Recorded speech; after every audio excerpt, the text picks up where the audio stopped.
మీ office ఇక్కడ నుంచి ఎంత దూరం? మీ ఇల్లు ఎంత దూరం ఇక్కడ నుంచి? మీరు రోజు ఎంత దూరం నడుస్తారు, వాక్ చేస్తారు? ఇలా ఎంత దూరం నడుస్తారు అని అంటే ఇంగ్లీష్లో ఆన్సర్ ఏం చెప్పచ్చు? How long, how far.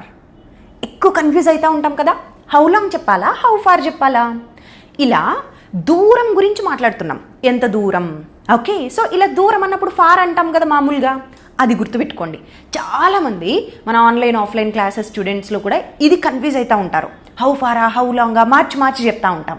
So ఇలాంటి సందర్భాల్లో దూరం గురించి మాట్లాడినప్పుడు యూజ్ చేయాల్సిందేంటి? How far.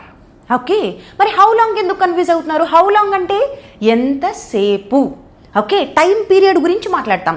ఎంతసేపు వెయిట్ చేశారు, ఎంతసేపు టీచ్ చేస్తారు, ఎంతసేపు ఉంటుంది ఈ ప్రోగ్రామ్, ఇట్లా ఎంతసేపు టైం పీరియడ్ గురించి మాట్లాడినప్పుడు హౌ లాంగ్. దూరం గురించి మాట్లాడినప్పుడు హౌ ఫార్. ఓకే, సో మీరు రోజు ఎంత దూరం నడుస్తారు? How far do you walk every day? మీ ఇల్లు ఇక్కడ నుంచి ఎంత దూరం? How far is your house from here? మీ ఆఫీస్ ఎంత దూరం ఇక్కడ నుంచి? How far is your office?